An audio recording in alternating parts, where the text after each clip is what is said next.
Yes, thank you, Chair. Madam Prime Minister, President Juncker, ALDE welcomes the priorities of the Latvian Presidency. Competitiveness, digital economy, a stronger presence of Europe in global affairs. ALDE fully shares all of those objectives. But how serious are priorities if there is such a huge backlog in the Council, so many legislative proposals still pending and so many blocked for many, many years? The Council is a bit like the Bermuda Triangle. We send in a legislative proposal and it disappears, never to be heard of anymore. And we don't want any more grand designs for the future. We need action. Don't talk about an investment plan, but put your money where your mouth is, quite literally. Don't talk about the digital economy, just adopt the telecoms package and the data protection package. No lip service to security and law enforcement, just adopt the Europol regulation. Don't talk about democracy, just adopt the transparency regulation. Let's stop talking and deliver. The Council is a legislator, so legislate. If no agreement can be found on a proposal, then Council should simply decide to reject it and not keep it pending forever. Now, ALDE welcomes the special summit on the security package next month, and we consider that sharing information must be the first priority. It must be stepped up drastically. It shouldn't ever happen again that attacks take place and we realize afterwards that the killers were known to the intelligence services. That is unacceptable.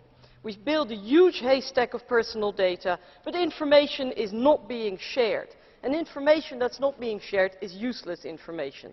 ALDE wants real security for citizens, not fake security and politics of symbolism.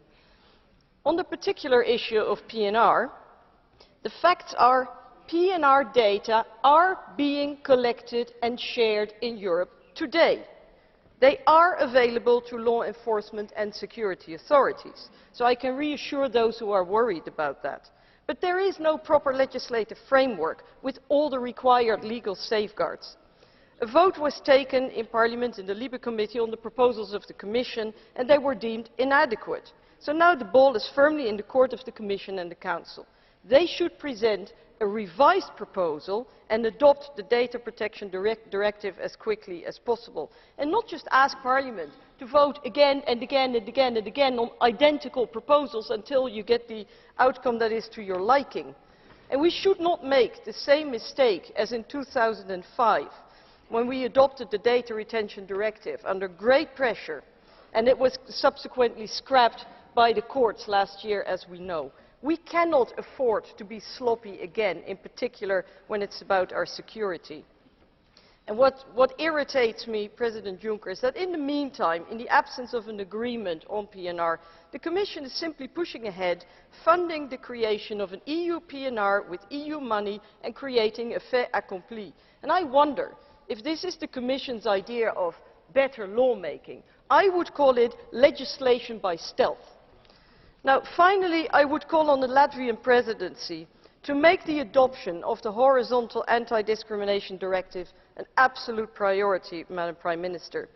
Adopting a European law, finally, after so many years, on equal treatment would really be the best possible answer to the homophobic and derogatory remarks of the President of Latvia on LGBTI people and the Euro Pride event in June this year in Riga.